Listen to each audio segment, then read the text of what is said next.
Welcome back to Sunrise on the Hill at 8 o'clock. We were about 30 minutes away from the start of our weekend. We know yours is still a few hours away, but regardless, thank you for waking up with us this morning, everybody. I'm Corey Smith. And I'm Judy Kurtz.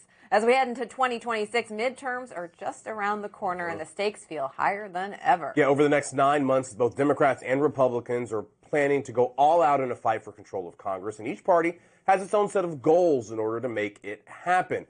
It's the holiday season, though, so instead of laying out their goals, how about a political wish list? We asked Joe Caiazzo, Democratic strategist at 1788 Media, and Jeff Burton, Republican strategist with Maven Advocacy Partners, for their wish list for 2026. Guys, thank you so much for joining us. Jeff, let's start with you. What was on your wish list for the new year? Well, he's limited me to three things. I mean, my Santa wish list is a lot bigger than that, but thanks for having me on. And the first thing heading into next year, we need to make sure that the economy and more importantly, the American people believe that the economy is getting better. We've seen that happen already in, having three straight times where the Fed has reduced interest rates, and we just have to have the American people get that message. Next thing is great candidates. Candidates matter, as we saw in Virginia, governor's race. And then the third thing is no surprises. And I can go into that a little bit better. We don't want any surprises. We have a good message. We have the right team. We just don't need any big surprises like we've had in the past. Wait, how are we going to prevent surprises, Jeff? How are we going to make that happen? We can. You said it's a wish list. Okay. It's a wish list, and I go big with what I asked Santa for. So no surprises. All right, But Joe. no big surprises. Nothing that changes the game. Gotcha. Joe, how about you? Can any of your wishes actually, happen? Let's take a look at yours. Let's hope so. It's really great to be back here with you all. So here's the first thing on my list. I want the DNC to make sure that the state of New Hampshire continues to hold the first in the nation primary. Second thing on my list, we need to always in the Democratic Party really well. And number three, we've got to simplify our message. Affordability, affordability, affordability. We saw that move the needle, and frankly, that's why Democrats were able to flip 25 seats so far this year. Let's stick with the economy. We know the president was in Pennsylvania earlier this week touting affordability. On one hand, he says we're digging out of the hole created by the Biden administration and prices are coming down. But look, we all go to the grocery store. We can feel it in our wallets.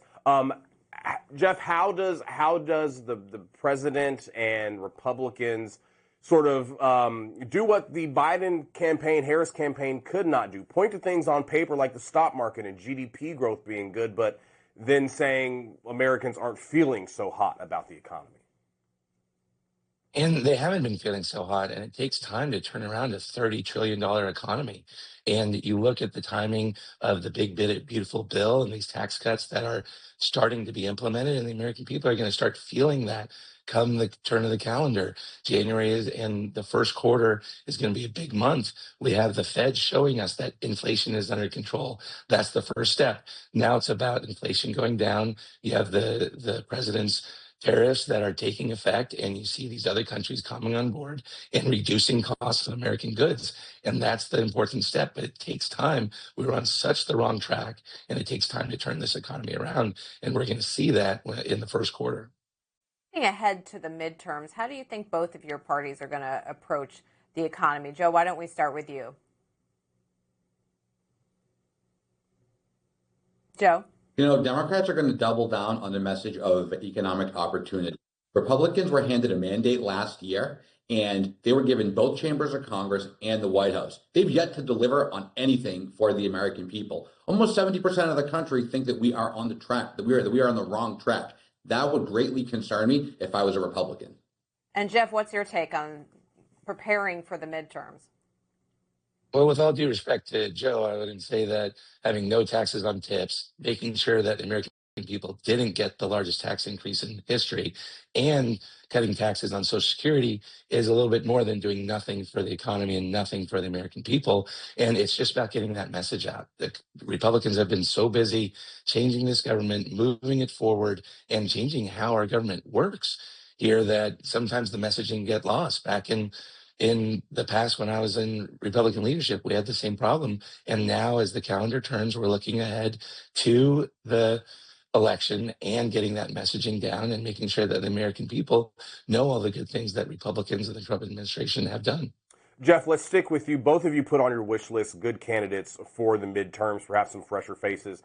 Jeff, in your mind, what makes a good Republican candidate come the midterm? It's all about making sure that you're not too strident in your positions. You can talk to these independents in these swing seats. It's about your background. Right now, even just in Texas, there's doctors, there's veterans, minorities, men, women.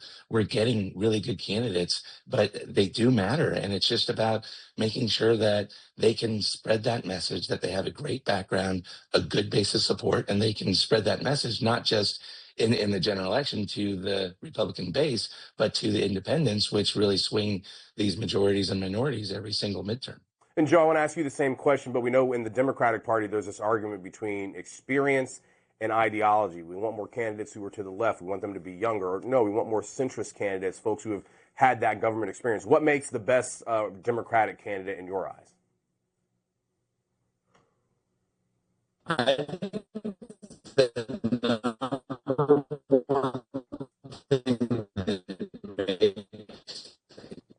Having a little trouble with the audio with Joe there. With Joe, yeah, we are. It's unfortunate. We can't get to his wish for the candidates. Jeff, we'll bring you back in since your connection feels a little bit better.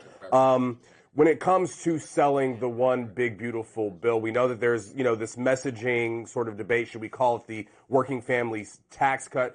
Do you think that matters what you necessarily call the bill, or is it what's actually in it that needs to be sold to the American people? Branding matters, and we have a president who is the brander in chief. I mean, the things that he's able to come up with are next level as far as being able to communicate with American people. So I think the branding matters, but as you get really into these campaigns and as voters make decisions, they're going to look deeper. The American voter is smart. They're smarter than they've been. They have more access to information. So the details will matter. And right now, you see, it's easy to say no. It's easy to be the Democrats right now. We were in 2009 and 10. I was helping lead the Republican Party out of the abyss with Obama and overwhelming House and Senate majorities. And at this point in the election, it was easy to just say, okay, big picture. Ultimately, you have to have your own plan and the details will matter. And the Democrats are so in the weeds right now between progressives, moderates, and what they really believe and stand for. We're going to see the same thing that we saw in the presidential race, where they just don't have much core and can't connect to the American people. Joe, hopefully we can hear you through your connection. One of your wish list items was keeping New Hampshire as first in the nation presidential primary. Why was that important to you?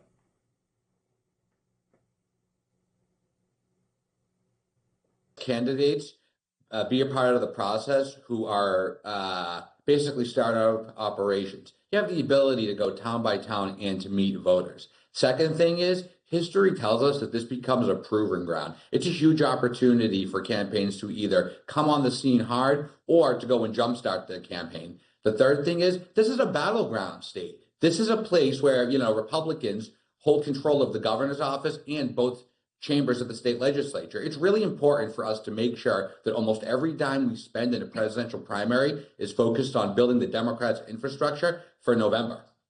I want to ask both of you if there is one person in your party who you think we should keep our eye on come 2026. Maybe they're going to have a good year. Maybe they're going to have a bad year. Jeff, I'll start with you. Who is that Republican that you think folks need to be watching? And they don't even have to be currently serving in Congress right now.